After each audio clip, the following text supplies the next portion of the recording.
वाचस्पति अवनीमा गया पधारी।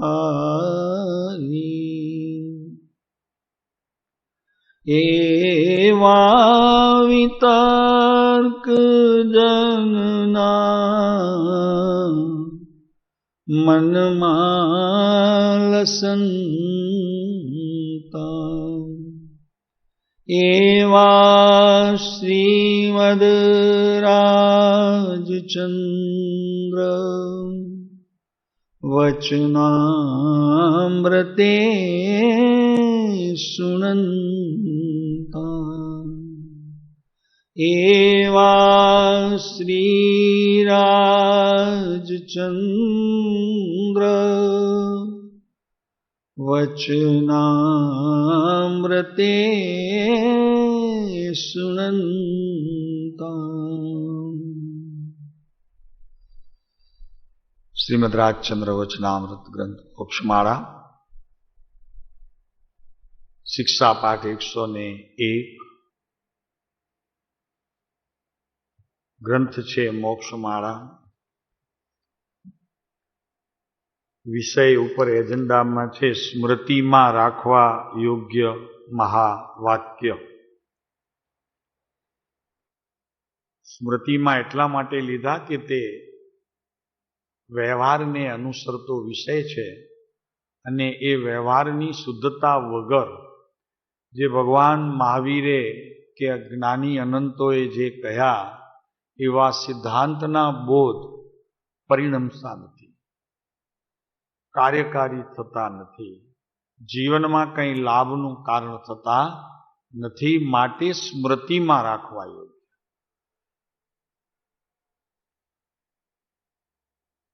जेनी अहींया आ बोलो में 10 बोल छे एमां चूक होय तो ये व्यवहार संबंधीना दोषो जे छे तेने सदाने माटे तिलांजलि आपवी अने जोई न जता होय कोई पण उदयनी विचित्रताए तो एने निरंतर स्मृति में तो राखवा ज जेवा छे। कम से कम मुंबई में बीजू कई नहीं तो 10 बाय 12 नो ओटलो तो होवो जोईए, रोटलो तो मळशे एम कहेवातुं ने पहेला कि मुंबई में रोटलो मळवो स्केल नथी, ओटलो मळवो जोईए। एमां आ स्मृति में राखवा योग्य जे वाक्यो छे ई ओटला समान जाणो कि एटलुं तो होवुं ज जोईए, होवुं तो जोईए। ए 10 ज्यां जागृति रूप जे वाक्यो छे एने तो खरेखर तो पोतानी मूड़ी समझीने एने साचववुं जोईए अने कदाच मानी लो कि सचवाय नहीं तो 10 बाय 12 नी जग्या लई तो ओटले तो मूकवा जोईए। होय ने भाई आगर आंगणुं होय तो आंगणानी पहेलुं ओटलो ने पछी आवे आपणुं ओलो ओसरी के ने तो ओटले तो मूकवा जेवा छे। केम के भीतर जशो जेम जेम तेम मंदिर छे, एक निराळुं शुद्ध मंदिर छे, चैतन्यनुं महाधाम छे, निर्मळ एवी एनी स्थिति छे, एवो रूप छे निर्मळ निर्मळ निर्मळ। सनातन एवो एमां एक गुण छे कि शाश्वत रहे छे ते पदार्थ। तो त्यां मारे प्रवेश करवो होय तो ऊपर कह्या ई 18 दोष मनोनिग्रहना विघ्न अने अहींया स्मृति में राखवा योग्य वाक्यो ए 10 परिणमन रूप होवा जोईए त्यारे पोताना आत्म मंदिरनी अंदर प्रवेश करी जिन मंदिर में प्रवेश करवो जोईए। जिन मंदिर में प्रवेश करवानी रीत आ छे कि पहला पोताना आत्मा में प्रवेश करे पछी जिन मंदिर में प्रवेश करे। मूड़ी वगर भगवान ने आपसे शू? એક સામાન્ય ઓફિસર પાસે જાય છે તો મીઠાઈનો બોક્સ લઈને જાઓ છો. ભગવાન પાસે શું લઈને જાઓ?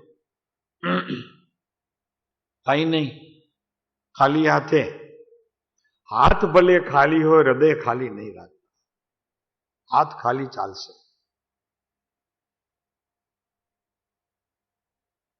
હૃદય કહો, અંતર કહો, જે કંઈ કહો તે, મન કહો, એ બિલકુલ ખાલી ન હોવું જોઈએ. કમસે કમ ભલે બીજું કાંઈ ગુણ તમે ન આપી શકો તો ભગવાનના વિરહ સંબંધીના બે આંસુ તો સારી શકશો. એમાં તો કંઈક ચૂકવવું પડતું નથી ને. એટલે દીઠ થઈને ભગવાન પાસે ન જવું, અક્કડ થઈને ન જવું. ભીતરમાં વિનાશ લઈને જવું. એને અહીંયા શ્વેતાંબરોમાં એક 3 ત્રિક છે. મંદિરે જવું એમાં 3 ત્રિક કે છે. એમાંની આ 3 બરાબર 1 ત્રિક છે. એ ખબર છે ને 3 ત્રિક? તો એ 3 ત્રિક બરાબર આ ત્રિક છે કે ભગવાનની પાસે જ્યારે પણ જાઓ ત્યારે હૃદયમાં એ ભગવાન સંબંધીના જે વિરહ પડ્યા છે. આ ભરત ક્ષેત્રની અંદર પ્રત્યક્ષ પરમાત્માનો યોગ નથી, પણ આપ પ્રતિમાપણે પ્રભુ બિરાજમાન છો. અમે શાસ્ત્રોક્ત વિધિથી એમાં પ્રાણ પૂરવાની વિધિ કરી છે, માટે આપને તો અમે પ્રત્યક્ષ માનીએ છીએ.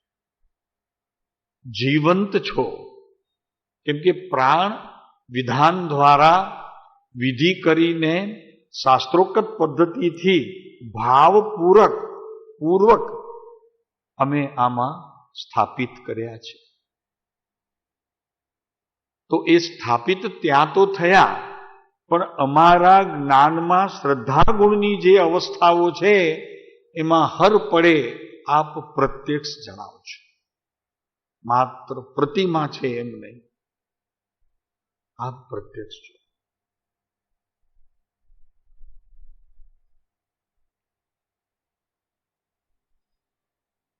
એટલે તો કીધું ને કે એક ભેદે નિયમ, એ જગતનો પ્રવર્તક. ત્યાં ભગવાન પણ અભેદ અને તારી પાસે પણ તારું જ્ઞાન જે અભેદ છે. બસ આના સિવાય કોઈને જાણે તો એ વ્યવહાર થઈ જાય છે, અને જો આને જાણે તો તે નિશ્ચયને અનુસરતો થાય છે. અને મારે નિશ્ચયને એટલા માટે અનુસરવું છે કે ત્યાં ભગવાન એવા નિર્મળપણે બળવાન એવા ભગવાન પાસે મારે જવું હોય ત્યારે બીજું કાંઈ ન હોય મારી પાસે તો વિરહના 2 અશ્રુ આવવા જ જોઈએ. જો નથી આવ્યા, એ પણ નથી આવ્યા, પાછા વળી છે. હું પામર શું કરી શકું, એવો નથી વિવેક. ચરણ શરણ ધીરજ નથી, પ્રભુ મરણ સુધીની છે. બીજો બોલ, પ્રભુ મુખ બતાવું શું. કયા મુખે ભગવાન તમારી પાસે આવું? ગુણ છે તો અનંતા, પણ એક ગુણનો અંશ લઈને પણ મારે આવવું જોઈએ, એના બદલામાં ખાલી હાથે આવ્યું છે. શું કરું? મુખ બતાવું છું. પ્રભુ કેવી રીતે મુખ બતાવો? અનંત ગુણોનો હું સ્વામી એમ આપના જ્ઞાનમાં આવ્યો, એટલે તો મને ખબર પડી કે પ્રભુ હું આપના જેવો જ છું. અને એ ગુણોની આપે શાસ્ત્રોની અંદર પાને પાને સૂત્રે આપે યાદી અપાવી પ્રભુ. અને છતાં હું દીઠ, અજ્ઞાની, મૂઢ, સ્વચ્છંદી પ્રભુ એક અંશ લઈને તો મારે આવવું તું તમારી પાસે પ્રભુ. હા, એક વાત છે, એ અંશ કદાચ પ્રગટ્યો ન હોય તો પણ ભાવ અપેક્ષાએ, શ્રદ્ધા અપેક્ષાએ તો આ મુઠ્ઠી બંધ કરીને મારે તમારી પાસે આવવું હતું અને કેવું હતું કે ભગવાન આમાં છે તો કાંઈ નહીં, હું તો માત્ર આને શ્રદ્ધામાં પકડીને લાવ્યો છું, આપ જાણો તો ખરું.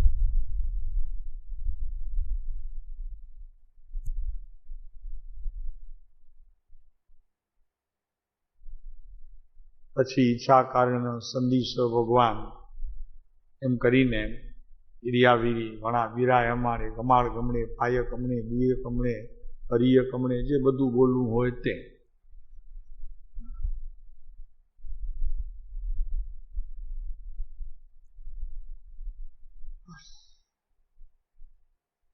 આ તો સામે બેઠો તે પ્રભુ પણ જ્ઞાન મગ્ન આત્મા, જ્ઞાન મગ્ન આત્મા, અને હું પણ જો ખરેખર મારા જ્ઞાનમાં સમ્યક નિર્ણયપણે કોઈ પણ ગુણને આ યથાર્થ સમજીને હું પણ જો એ રીતે શ્રદ્ધામાં પરિણમ્યો હોઉં તો પણ હું પણ જ્ઞાન મગ્ન આત્મા, જ્ઞાન મગ્ન આત્મા. આપ પણ જ્ઞાન મગ્ન, હું પણ જ્ઞાન મગ્ન. ફેર કેટલો? આ એ ફેર ટાળવા આવ્યો છે, ફેરને ટાળવા માટે. આપ મગ્ન છો તો આપે મગ્નતાપણું પર્યાયમાં પ્રગટ કર્યું. અમે મગ્ન છીએ, હજી અમે અવસ્થામાં પ્રગટ કર્યું નથી. બસ એટલી જ તો વાત કરવા પ્રભુ તમારી પાસે આવ્યો છું,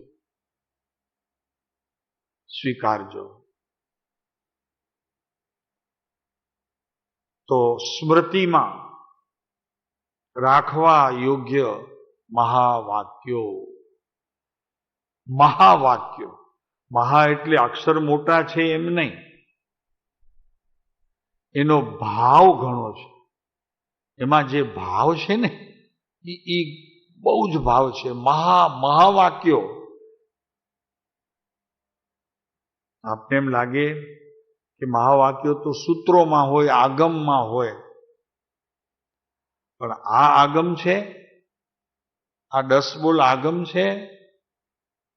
હા પ્રભુ, એ આગમ જ છે. કેમ કે આગમ છે એ પણ મારા જ્ઞાનમાં પ્રવર્તતું હતું. આ મહાવાક્યો છે એ પણ મારા જ્ઞાનમાં પ્રવર્તે છે. તો બંને જે મારા જ્ઞાનમાં પ્રવર્ત છે તેને હું આગમ સિવાય બીજું શું સમજું?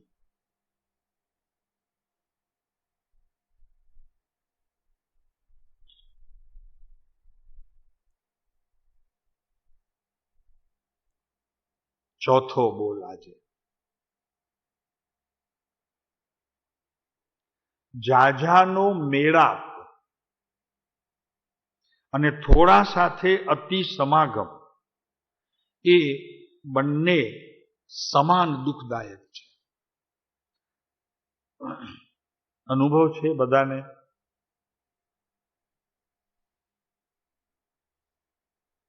પાછા વળી અને પોતામાં પ્રવેશ કરવા જેવું છે. પાછા વળી પોતામાં પ્રવેશ કરવા જેવું છે. અન્યમાં માત્ર પ્રવેશ કરવા માટે જવું હોય ત્યાં સુધી ઠીક છે, પણ એવી રીતે પ્રવેશ નથી કરવું કે કોકના જીવનમાં હું દખલ કરું. એટલો મેળાપ ન હોવો જોઈએ. અને એટલો મેળાપ જો ખરેખર ઈચ્છા હોય કરવાની તો પોતાના આત્મ સ્વભાવની અંદર એટલે પોતાના ઘરમાં દાખલ થા.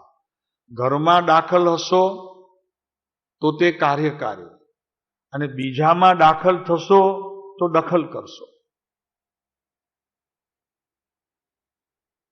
સમજાય છે શાંતિભાઈ?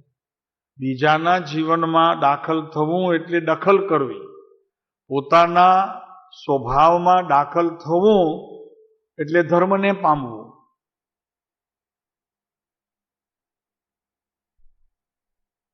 માટે આવે છે ને ઓલું જીવો ઓર જીવવા દો. એનો અર્થ એ છે કે તમે તમારામાં રહો તો આખું જગત જીવે છે. તમે બીજાના જીવનમાં દખલ કરશો તો એનું જીવન ઝેર થઈ જશે.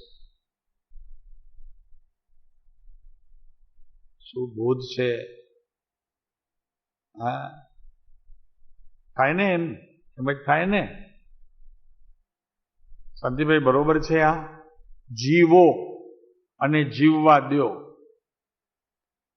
એટલે જીવવા દો સમજીને પછી જીવો એમ કે એટલે ઓલામાં દખલ કરે તો કે એને હું મદદ કરું, એને હું સહાય કરું, એને શિખામણ આપું, આમ નહીં કરવાનું ને આમ કરવાનું, એવું બધું એને બોધ આપું.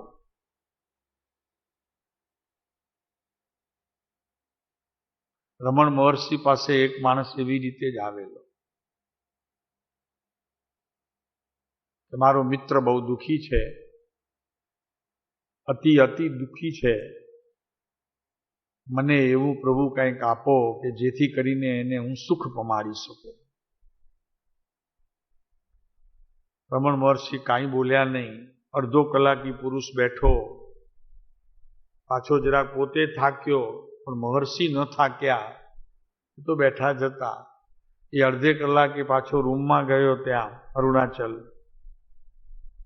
પાછો અડધો કલાકે આવ્યો તો મહર્ષિ તો એમ જ બેઠા હતા. પાછો અડધો કલાક બેઠો, થાકી ગયો, પાછો અંદર ગયો, પાછો આવ્યો તો મહર્ષિ તો એ જ સ્થિતિએ બેઠા હતા. 1.5 કલાક થયો. એને એમ કે હવે તો ઉઠશે, થોડીક પોતાની સ્થિતિ બદલશે, પણ સ્થિતિએ બદલાયું નહીં. હાથ જેમનું જેમ, પગ જેમના જેમ, મસ્તક જેમનું જેમ, એટલે આખું શરીર જેમનું તેમ. એટલે પાછો વયો ગયો, પાછો આવ્યો, પાછું જોયું તો એ એમના એમ. પછી એને પ્રશ્ન કર્યો કે પ્રભુ 2 કલાક થઈ ગયા, મારા પ્રશ્નના ઉત્તરની રાહ જોઈ, તમે તો જેમ છો તેમ બેઠા છો, તમારા દેહમાં પણ કાંઈ હલનચલન થાય એની હું રાહ જોતો હતો કે મારા પ્રશ્નનો તમે ઉત્તર આપો. મહર્ષિ ઊભા થઈ અને કાંઈ પણ બોલ્યા વગર રૂમમાં વયા ગયા. એને સમજાયું નહીં. એટલે બીજા એક આ સાધક હતા તેને પૂછ્યું કે આનું રહસ્ય શું છે?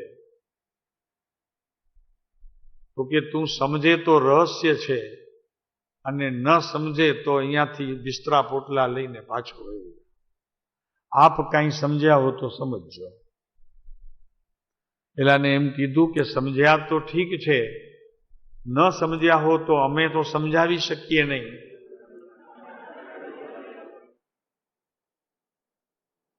તો બસ હવે રસ્તો એક જ છે કે રૂમમાં જાઓ, બિસ્તરા ઉપાડો અને વયા જાઓ. આપ કંઈક સમજ્યા હો તો સમજજો. વાત શું છે કે પોતાનો મિત્ર દુઃખી હતો, સમજાણું? તો એ દુઃખી હતો, એને એના માર્ગમાં જે કંઈ કાંટા હોય એ એને ઉપાડવા હતા, એને સુખી કરવું હતું. મહેન્દ્ર કરી શકીએ આપણે? નહીં ને? તો બોધનો ઉત્તર મળી ગયો. તો બોધનો ઉત્તર એમાં આવી ગયો.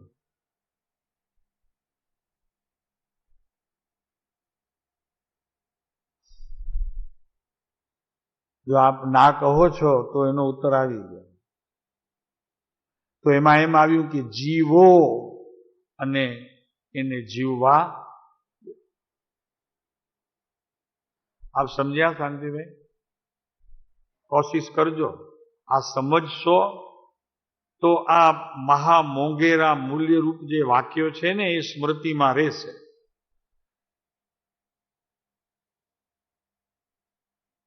થોડુંક વિચાર કરવો છે. બધું ખુલ્લું પડી જાય, રહસ્ય રહે નહીં. અને રહસ્ય રહે નહીં તો પછી જાવું ક્યાં? પુરુષાર્થ જ ન રહે, પ્રયત્ન જ ન રહે, પ્રયાસ જ ન રહે. હા, એ તો ખબર પડી ગઈ. હા, એ બસ એમ જ કહેતા હતા ને. ઓ ઠીક, એમ હતું કેમ? હા, અહીંયા બરોબર, અહીંયા બરોબર. બસ પતી ગઈ, વાત પૂરી થઈ ગઈ.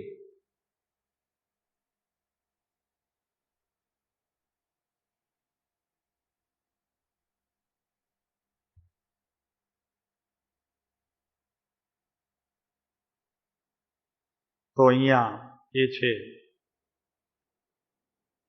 જે વાત કે ઝાઝાનો મેળાપ, થોડાનો અતિ સમાગમ બંને દુઃખદાયક છે. આ સાધક માટે વાત છે. બીજો તો એમ કરવા જાય નહીં કરી શકે. એક વાત, નહીં કરી શકે અને એને ફાવશે બી નહીં, ફાવટ બી નહીં આવે. કેમ કે એને તો સંબંધ વધારવામાં રસ હોય બધાની જોડે. જેટલા આવતા, ક્યાંથી આવો છો, મુંબઈમાં ક્યાં રહો છો, કેટલા દિવસનું અહીંયા રોકાણ છે, શું ધંધો છે, કેટલા દીકરા છે, કેટલાને પરણાવ્યા છે, કેટલા કુંવારા છે, તમારું દેશમાં કયું ગામ, બધું પૂછે. દખલ છે.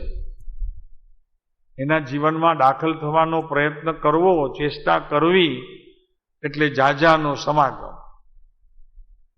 જાજો સમાગમ, થોડાનો જાજો સમાગમ. અને વ્યવહારમાં જે હોય બહારને ન પૂછે તો કે એટલું એ પૂછ્યું નહીં, એટલે એનું કામ નથી. આ તો સાધકની વાત છે. એટલે 4 એકા ખબર છે ને તમને? પત્તાના 4 એકા. પત્તાના 4 એકા હોય, બધા 13 પાનાનું એક કલર હોય. કાળી, ચોકટ, લાલ અને ફૂલી. 4 એકાની તો વાત ખબર છે ને તમને? તો એ 4 શું છે? તો એકા, પણ આપણે એના ઉપર ભાછા ન મૂકતા ને બગી મૂકી દઈએ તો શરૂઆત તો 2 થી થાય. નહીં સમજાવું? આ વાત ચાલે છે ઝાઝાનો થોડો સમાગમ. એકા ઉપર બગી મૂકી દઈએ તો એ નારાજ થાય કે ન થાય મને કયો? અને એકાની બાજુમાં પ્રધાન મૂકી દઈએ તો, વજીર રાજા મૂકી દઈએ બીજો, અને રાણી મૂકી દઈએ એની, તો એકો ખુશ થાય કે ન થાય? તો અહીંયા જે 4 એકાની વાત છે તેમાં કાળીનો એકો છે ને, એ કાલકા માતા સમાન છે. સતત ગુસ્સો કરાવ્યા કરે, બધા ઉપર રાજ એનું ચાલે, સૌથી ઉપર. કાળીનો એકો માસ્ટર ને નથી. પત્તા રમ્યા નથી? કેમ કેતા નથી? પત્તા નથી રમ્યા? રમતમાં સૌથી વધુ 52 પત્તામાં સૌથી ઊંચામાં ઊંચો પત્તો કયો? કાંતિભાઈ તમે આ બધા નહીં કે એકો કાળીનો ને? હા, કાળીનો. કાળી ઓલી કલકત્તા વાળી.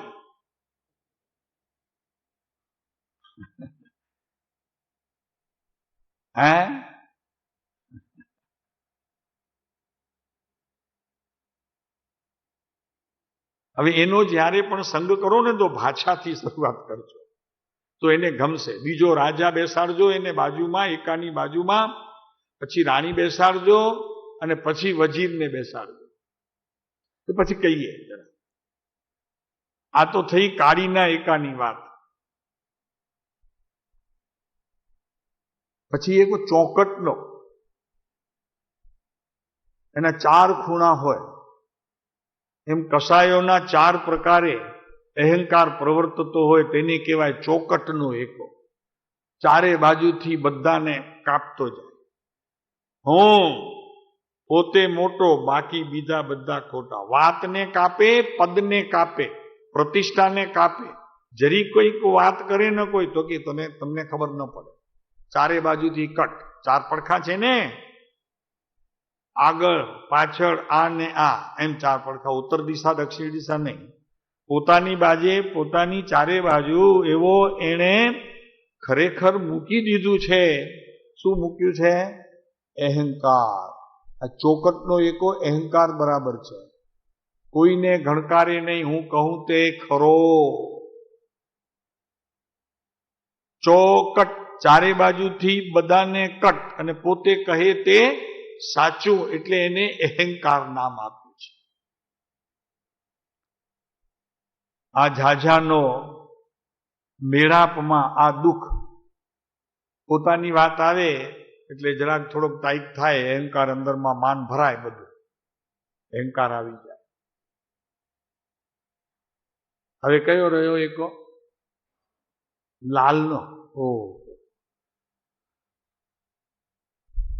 કોઈ સારા નેતા પધારે કે કોઈ સારા સંત પધારે તો તમે જાજમ શેની બિછાવો છો? કયા કલરની? અરે તમારી ખબર છે બધી. હા, લાલ જાજમ બિછાવો ને તો એમાં શું ભરાય? લાલમાં શું ભરાય? અરે માન ભરાય.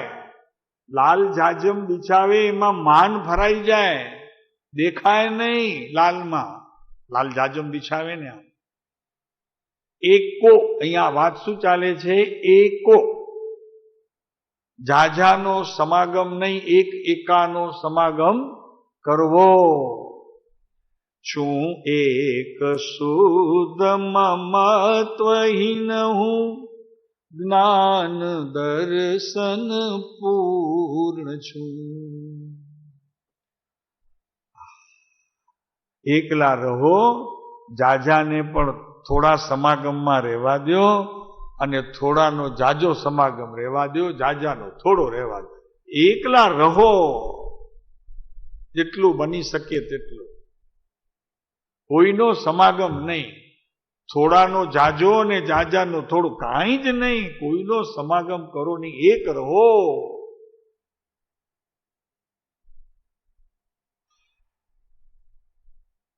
પોતાની અંદર રહેલો એકો છે કે નહીં? નથી. આપની પાસે એકા છે કે નહીં, કે એકા વગરના છો? મને ઓલા ખ્યાલ આવે, ઉત્તમભાઈ, તમારી પાસે તમારો એકો છે કે નહીં? બોલો, એકો બળદિયો નહીં, ગાડી નહીં, એકાવાળી ગાડી નહીં. એકો એકો કોણ છે? કોણ છે એકો? છું એક શુદ્ધ સ્વરૂપ. વાત તો આવે. એકોહમ એમ શબ્દ છે, એકો શબ્દ છે. સંસ્કૃતમાં એવા 5-6 ગાથાઓ છે. પ્રજાષ્ટિકાયમાં છે, નિયમસારમાં છે, સમયસારમાં છે, પ્રવચનસારમાં છે, અષ્ટપાહુડમાં છે, દર્શન આચાર્યનું આપણું ઓલું છે ધવલા છે એમાં છે, સતખંડાગમનમાં છે. એકોહમ. આત્મા છે કે નહીં? એકોહમ. હજી એક રહી ગયો નહીં, ફૂલી ન રહી.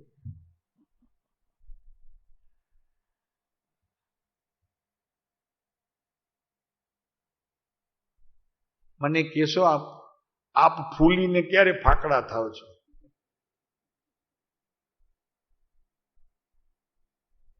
ક્યારે થાવ બોલો?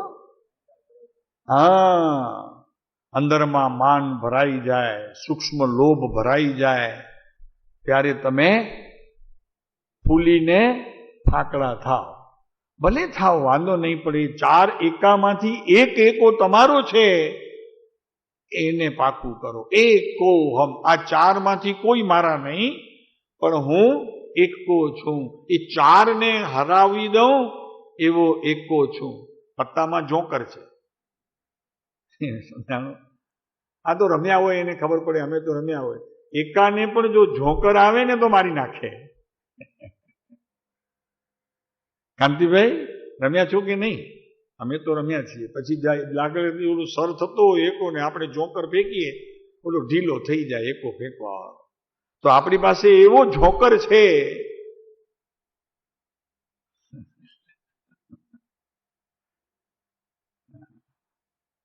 બધાને ઓછી વળે છે ને. કોણ છે? પોતાનો આત્મા. ઓલું એકો હમ એને પણ પલટીને પાડી નાખે એવો આ આત્મા. એક હું છું, પણ એકમાં આ ચાર જો ભળે તો નુકસાન કરે. પણ એક કેવો છું? કેવો છું એક? તો કે શુદ્ધ છું, સદાય જોકર જેવો છું. ગમે ત્યાં પહોંચી જાઉં, 52 પત્તામાંથી ગમે ત્યાં મને પહોંચવાની છૂટ કોઈ ના મને પાડે નહીં. એમ અહીંયા કસાયના 64 પ્રકાર છે અનંતાનુબંધી સાથે. તો 64 પ્રકારોમાં હું પહોંચી જાઉં એવો હું જોકર છું. જોયું તેને જોકર? મેરા નામ જોકર જોયું તું? રાજ કપૂરનું નહીં જોયું?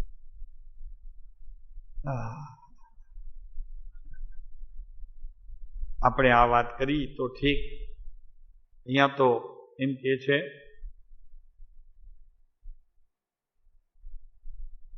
કે સમસ્વભાવીનું મળવું એને એકાંત ખરી કહે છે. ખરી એકાંત એને છે. પોતાના સ્વભાવને મેચ થાય એટલે અનુકૂળ આવે. સત્સંગી એવો શોધવો કે જે મારા સ્વભાવને અનુકૂળ આવે. વિવાદ કરે એવાનો સંગ કરવો નહીં, તે દુઃખનું કારણ છે. માટે શું કરવું?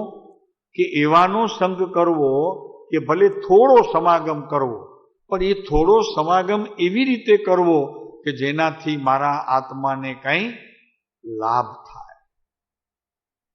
તો સમસ્વભાવીને મળવું. સત્સંગ કોની જોડે કરવો? સમસ્વભાવી જોડે. તમે બધા બેઠા હો ક્યારેક, પણ અહીંયા બેઠા હો તો વાત નથી, કારણ કે અહીંયા તો બધા સમસ્વભાવી હોય. પણ કોઈક સભામાં ગયા હો અને તમે ધર્મની ચર્ચા કરતા હો અને સામૂહિક વાદમાં ઉતરે, તમારે બધાએ મૌન સૂવું. કેમ કે સમજી લેવું કે આ સમસ્વભાવી નથી. તો સમસ્વભાવી નથી તો વિવાદ થશે, તો સત્સંગ વયો જશે અને વિવાદમાં ઢસડાઈ જશે.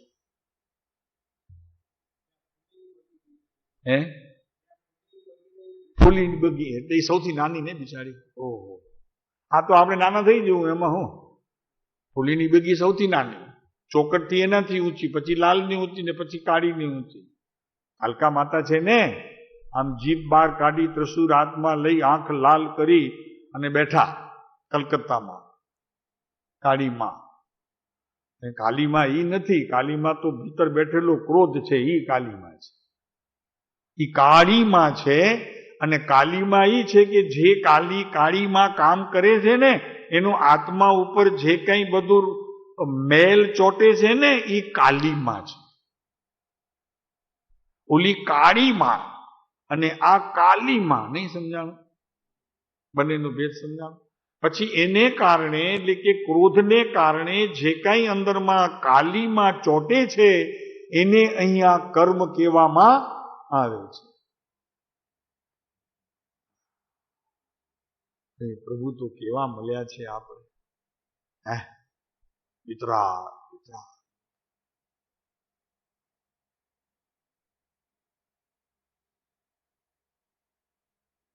પોતે તો ઠરી ગયા છે, પણ જોનાર ઠરી જાય. કોને ખબર કેવી રીતે જોનારને ગંધ પહોંચી જતી હશે કે સામો જ્યાં પ્રવેશ થાય તો એ ઠરી જાય. ગમે તેટલો ક્રોધ, માન, માયા, લોભને લઈને આવ્યો, પણ ભગવાનની પ્રતિમા જુએ કાં ગુરુની પ્રતિમા જુએ તો ઢીલો ડફ થઈ જાય. જરૂરી છે. જરૂરી છે. કેમ કે ઘણાનો સંગ કર્યો ભાઈ, જાજાના સંગમાં તો દુઃખી થયા.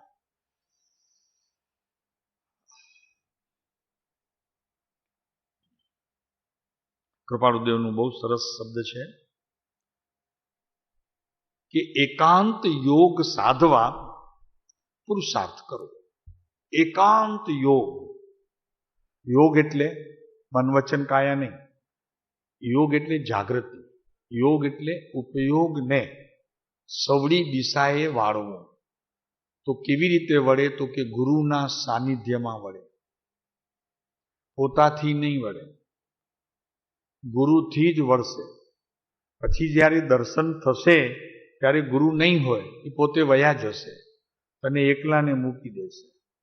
પણ ત્યાં સુધી તો ગુરુ જોઈશે જ. ગુરુ વગર તો એકાંત સાધના નહીં કરી શકે. શ્રીમદનું વચન છે, આત્મમાં લીધું છે. એકાંત યોગ સાધના, અને એને સાધવા પુરુષાર્થ કરવો જોઈએ. એકાંત. હવે જુઓ ફરક શું પડે છે. એકાંત સાધવું જોઈએ અને એકાંતથી આત્માને સાધવો જોઈએ, એનો પુરુષાર્થ કરવો જોઈએ. હવે જુઓ શબ્દમાં એક અક્ષર બદલશે, કેટલો અર્થ બદલી જાય છે. એકાંતથી સ્વચ્છંદ આવે છે, એની તકેદારી રાખવી. ઓલું એકાંત જુદું. આ એકાંતથી જ્યારે કહેવામાં આવે છે ત્યારે શબ્દનો આખો અર્થ બદલે છે.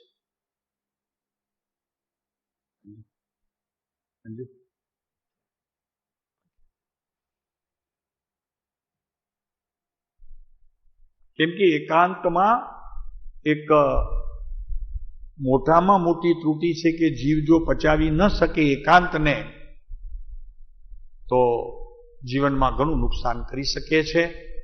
એક તો સ્વચ્છંદ નામનો રાક્ષસ ત્યાં આવે છે. બીજી ભ્રાંતિને ભ્રમણાઓ કેટલી ઊભી થાય પોતાને એકાંતમાં. પોતે સમજી લે કે હું તો ઠીક છું, મારી પ્રવૃત્તિ તો બરોબર ચાલે છે, એવી ભ્રમણાઓ ઊભી થાય. અને મોટામાં મોટું નુકસાન નહીં થાય કે પોતાના આત્મા તરફ એકાંતમાં છે ને, અત્યારે એકાંતથી એકાંતમાં બેઠો છે ને, તો નાસ્તિક થઈ જાય. ત્યારે નાસ્તિકના અંશો પોતાના જ્ઞાનની અંદર ફરતા ચલાય, એને ખ્યાલ ના આવે પણ ફરતા હોય. માટે જ્યાં સુધી પાત્રતા ન થાય ત્યાં સુધી બિલકુલ એકાંત ગ્રહણ કરવું, એટલે પોતાની જાતને તપાસી લેવું કે હું એકાંતને પાત્ર છું કે નહીં. નહીંતર એકાંત નુકસાન કરશે. અને મુનિને પણ એકાંતને વિચરવા માટે એના આચાર્ય એલાચાર્ય જ્યારે કહે, તૈયાર થાય, ત્યારે જ એને એકાંતમાં રહેવા આપે છે. નહીંતર બે જણા તો ઓછામાં ઓછા ભેગા હોય કે જેથી કરીને એને પ્રમાદ આવે નહીં. બીજો છે તો એ સાક્ષી છે, ગુરુને મારી ફરિયાદ કરશે એટલો એને બીક છે, એટલો ડર છે. એ ડરથી પણ ધર્મનું યથાર્થ રીતે પાલન કરશે. 28 મૂળધૂળ ચોખ્ખા પાડશે, ત્યાં તૂટી નહીં કરે. એકલો હશે તો રાતના ક્યારેક થોડું ખાઈ પણ લેશે, તો કે કોણ જુએ છે, વાંધો નહીં આવે, આજે એક દિવસ છું. એટલે કઈક પ્રકારના સ્વચ્છંદનું પોષણ થશે. એકાંત જુદી વાત છે અને એકાંતથી જુદી વાત છે.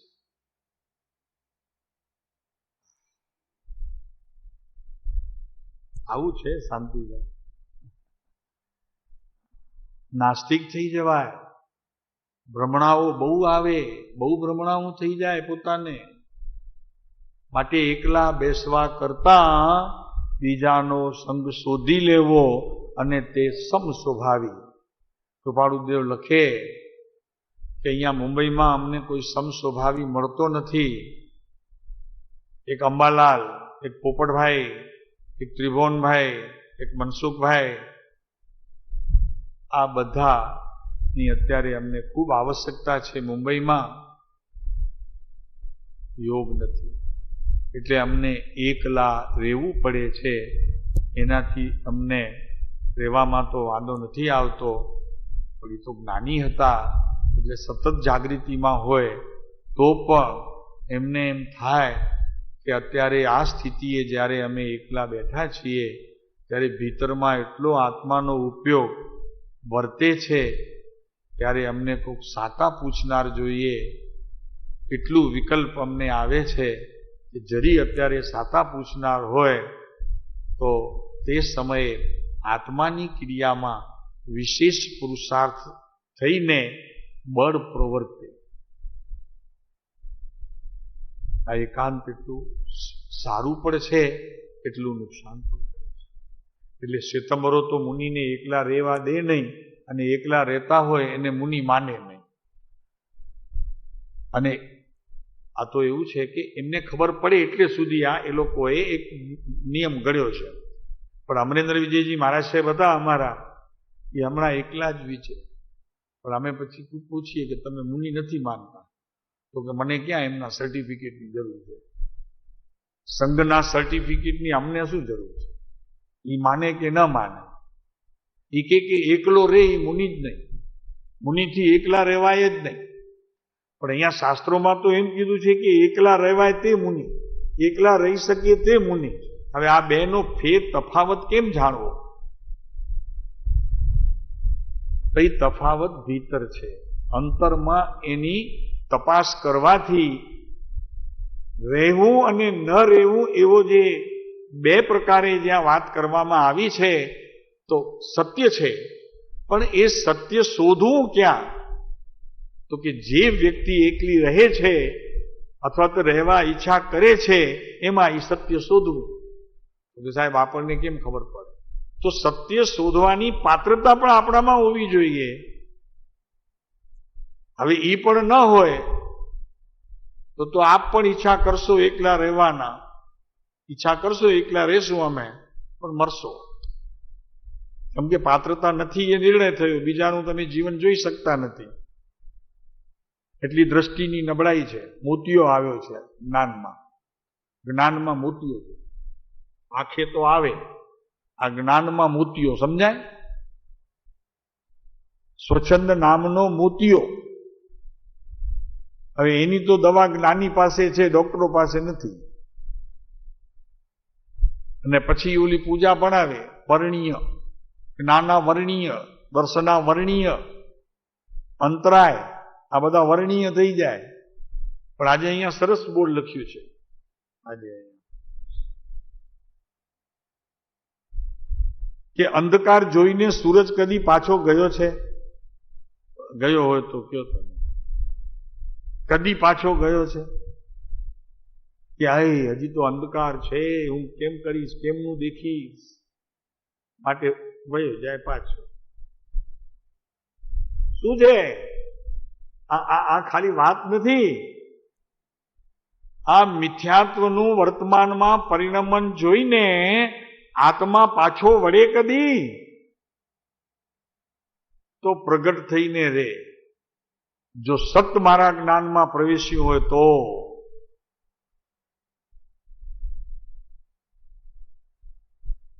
ગયો પાછો ક્યારે સૂરજ અંધારા જોઈને? એને એમ લાગે કે હજી તો સાવ અંધારું પડ્યું છે, જઈશ શું હું કરીને? જોઈ નહીં શકીશ કાંઈ પણ, મારે ક્યાં ઊભા રહેવાનું? શાંતિભાઈ ગયો પાછો ક્યારે? નહીં ને? હે?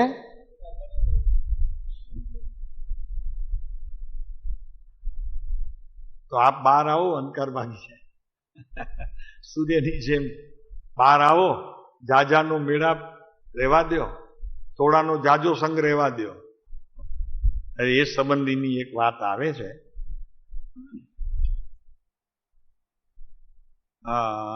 43 પાને આવવું પડશે. આપણને જે મૂળ મુદ્દો જોવો છે એ 43માં છે.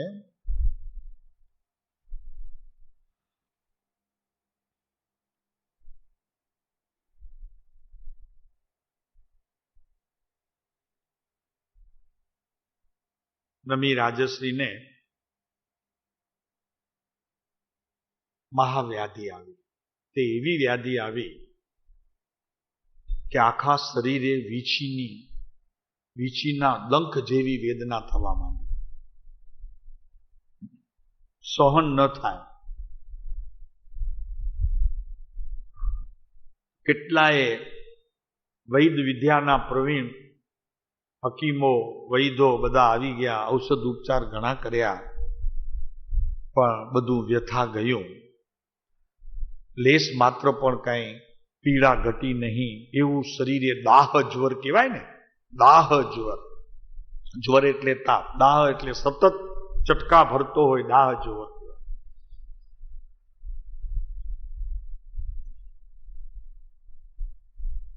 નિપુણ વૈદો જ્યાં કાયર થયા ત્યાં રાજેશ્વર પણ એ મહાવ્યાધિથી કંટાળો પામ્યો ને પણ અતિ કંટાળો આવ્યો. જો આવા બળવાન પુરુષો પણ દેહ સંબંધીના અતિ સંગથી, અહીંયા વાત એકત્વની કરવી છે, કોઈનો સંગ કરવો નહીં. જાજાનો થોડો સમાગમ ને થોડાનો જાજો સમાગમ, આ બંને વસ્તુ આપણને ટાળવી છે. તો એકલા રહેવાની વાતનો આ દ્રષ્ટાંત કૃપાળુ દેવે જ જાણેકર આપણા માટે અહીંયા મૂકી દીધું છે. પછી પોતે કંટાળી ગયા. ચારે બાજુ બહુ કુશળ વૈદ માટે તપાસ કરી, પણ એક વૈદ મળ્યો, એણે મલયગીરી ચંદનનું વિલેપન, એટલે ચંદન પણ ઘણી જાતના આવે છે. આ મલય નામના પહાડોની અંદર મલયગીરી ઉપર એક ચંદનના વૃક્ષો જે થાય છે એ બહુ અતિ શીતળ હોય, એની ઠંડક ઘણી હોય છે. આપને ખ્યાલ નહીં હોય, એક વાત કહી દઈએ, કોઈના પણ પ્રેશર જ્યાદા કંટ્રોલમાં ન આવતા હોય, એને વધી જતા હોય, તો એને ચંદન ઘસીને 2 ટીપા દિવસમાં 3 વખત આપવામાં આવે તો પ્રેશર ઘટી જશે. અત્યારે અમે વૈદ થઈ ગયા, આને જોઈને વળી અમને થયું, અમે કંઈક તો આપીએ ટીપ. આ ઉધામાં છે હો ખોટા. આ બધા વિકલ્પોની બધી ઓલી વણઝાર ઊભી થાય, એમાં એકાદ ઊંટ કોઈકને વળી આ ઊંટ વૈદ કે ને, આ ઊંટ વૈદો એટલે એકાદ ઊંટ કે વળી આપવાનું મન થાય. તો મલયગીરી ચંદનનું વિલેપન કરવા સૂચન કર્યું. મનોરમા રાણીઓ તે ચંદનને ઘસવામાં રોકાય. ચંદનને ઘસવું પડે ને, તેણે મલયગીરી ચંદનનું વિલેપન કરવા સૂચન કર્યું. એટલે મનોરમા રાણીઓ ચંદનને ઘસવામાં રોકાય. તે ચંદન ઘસવાથી, ઉપર છે 43મા પાના ઉપર 5મી 6ઠી લીટી છે, એ ચંદન ઘસવાથી હાથમાં પહેરેલા કંકણનો સમુદાય પ્રત્યેક રાણી કને હોવાથી ખડભડાટ કરવા મંડી પડે. પહેરેલું હોય ને તેમ ઘસતી જાય ને તો અવાજ આવતું. ખડભડાટ ખમી શક્યા નહીં, ખડભડાટ મંદી પડ્યો. મિથિલેશના અંગમાં એક તો આમે દાહ જ્વરની અસહ્ય વેદના તો હતી, અને બીજી આ કંકણના કોલાહલથી ઉત્પન્ન થઈ. ખડભડાટ ખમી શક્યા નહીં, એટલે તેણે રાણીઓને આજ્ઞા કરી કે તમે ચંદન ન ઘસો, આ રહેવા દો. શું થયું મહારાવ, શું થયું? તો કે એક તો હું મહાવ્યાધિથી ગ્રહિત છું, અને બીજો આ વ્યાધિ તુલ્ય કોલાહલ થાય છે તે અસહ્ય છે. વિચાર કરો કે જ્યાં રાણીઓ ઘસે છે ત્યાં નમી રાજશ્રીનું શાંતિભાઈ શરીર તો છે નહીં, શરીરને ઘસતા નથી, હજી તો ખાલી એનું લિક્વિડ કરે છે. પેલા લાકડાનો જે ટુકડો આવ્યો છે ને એને ઘસે છે, તો એને કેમ પીડા થઈ? નહીં સમજાણું અમારો પ્રશ્ન? સમજાણું પ્રશ્ન?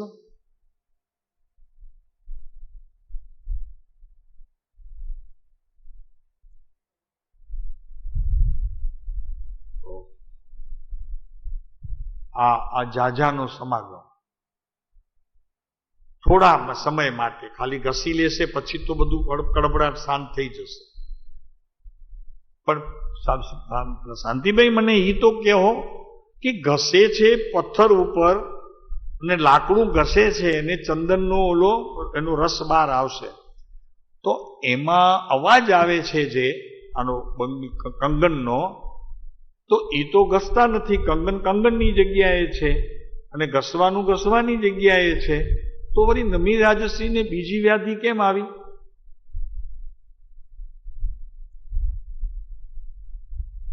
મહેન્દ્ર, કેમ આવી?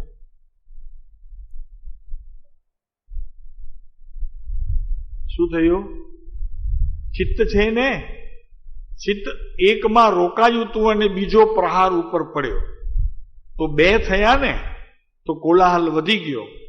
એક તો દાહ જવારનો અંદરમાં ડંખ હતું અને પછી મન ઉપર વળી પાછો એનો ધ્વનિ પડ્યો, આ બંગડીનો, કંગણનો અવાજનો, બંગલીઓનો, તો એનાથી પોતાને સહન થયો નહીં. સહેજે આપણને એવો તો અનુભવ દિવસમાં આપણને થાય છે. જરી શરીર અસ્વસ્થ હોય અને કોઈ આપણને કંઈ અવાજ કરે તો આપણને નહીં કરો, અવાજ ન કરો, એમ થયું. કેમ થયું? કે બીજો પદાર્થ વધ્યો. એમ ઝાઝા વધતા જાય એનો સમાગમ થતો જાય તો આત્મા ચૂકતો જાય, અહીંયા અશાંતિ વધતી જાય, એમ કહેવામાં આવે છે. તો બીજો વ્યાધિ તુલ્ય કોલાહલ થાય તે હશે છે. સગળી રાણીઓએ એક એક કંકણ મંગળ દાખલ મંગળ પૂરતું રાખી બાકી કંકણના સમુદાયનો ત્યાગ કરી નાખ્યો.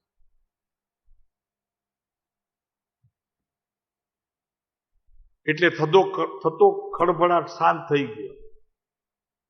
નમી રાજે રાણીઓને કહ્યું કે તમે શું ચંદન ઘસવું બંધ કર્યું? શાંતિ લાગી. કોલાહલ તે દુઃખ છે. મનની અંદર, ચિત્તની અંદર અને બુદ્ધિની અંદર જેટલો વિશેષ કોલાહલ થાય છે એ વ્યાધિનું કારણ છે, એ દુઃખનું કારણ છે. દુઃખ દેહમાં નથી. ભરતભાઈ બરોબર છે, દુઃખ દેહમાં નથી. કેમ નથી? શાંતિભાઈ કહેશો અમને, દુઃખ કેમ નથી દેહમાં?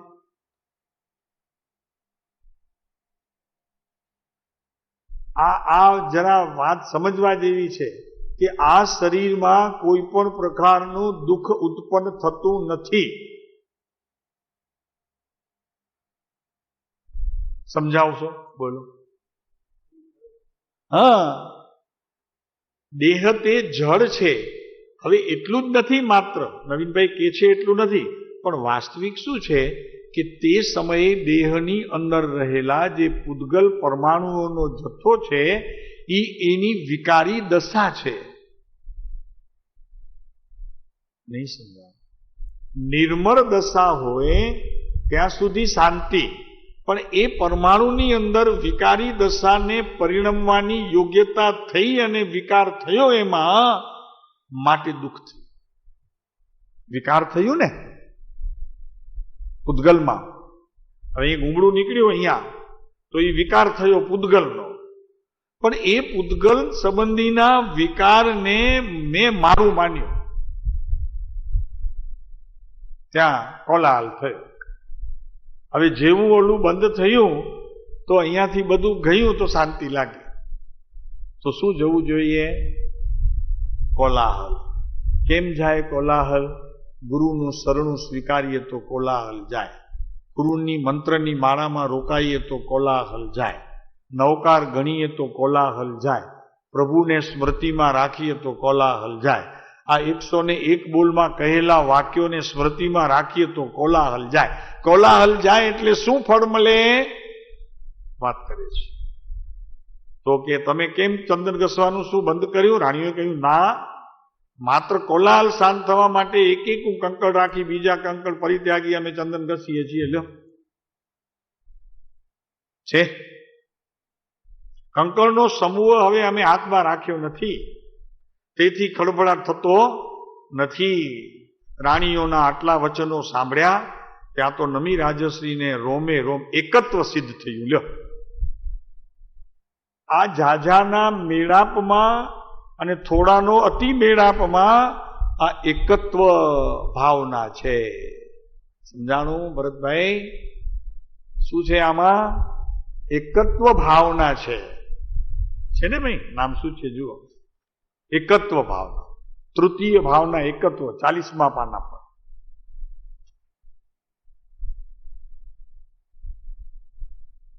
આ સ્મૃતિ છે ને, આ જે વાત ચાલે છે ને સ્મૃતિની, એ વાસ્તવિકમાં યાત્રિક છે. યાત્રિક છે, યાત્રિક સફર છે, પ્રવાસ કરે છે, સ્મૃતિ પ્રવાસ કરે છે. એને પ્રવાહિત રાખો સ્મૃતિને.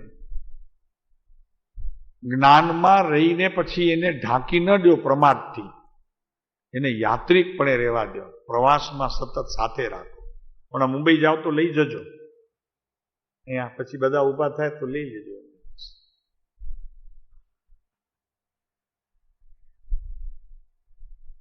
તો ચંદન ઘસીએ છીએ, કંકણનો સમૂહ હવે અમે હાથમાં રાખ્યો નથી, તેથી ખળબળાટ થતો નથી.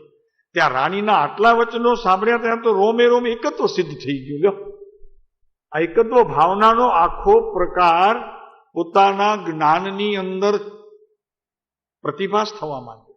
ઓહો, એકત્વમાં આટલું સુખ, એકલા રહેવામાં આટલું સુખ. કોઈ બીજો ખળબળાટ ન હોય ને શાંતિ હોય તો આટલું સુખ. ત્યાં તો કોઈ ન હોય તો વળી મજા ના આવે, એકલા હોય. અને હોય એવડા એકલા એ વળી પાછા સ્વચ્છંદમાં ને કંઈક ને કંઈક વિચારમાં લઈને બેઠા હોય. બંને બાજુ સંભાળવી. હો, એકલા રહેવું સારું છે, પણ એકાંતથી રહેવું અઘરું છે. એકાંત રહેવું સારું છે, એકાંતથી રહેવું અઘરું છે. હવે તું જો, એ કંકણથી લેશ માત્ર પણ ખળગળાટ થતો નથી. આ ઝાઝા મળે ઝાઝી ઉપાધિ, મમત્વ ટળી ગયું, વ્યાપી ગયું, સિદ્ધ થયું, વ્યાપી ગયું, એકત્વ સિદ્ધ થયું, જ્ઞાનમાં વ્યાપી ગયું, મમત્વ ટળી ગયું. ઝાઝા મળે ઝાઝી ઉપાધિ. ટ્રેનમાં બેઠો હોય ત્યાં નવરો નહીં. ક્યાં ના છો? ક્યાં જાઓ છો? ક્યાં ઉતરશો? હવે હું છે પણ તને શેનો પણ આ તને ક્યાં ઉતરશે ને ક્યાં જશે, તારે એની સાથે શું સંબંધ?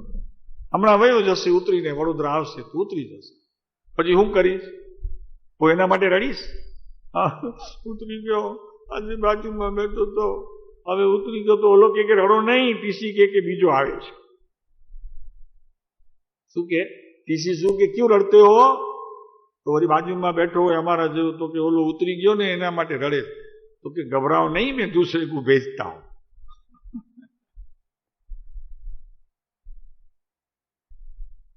શાંતિભાઈ શું છે?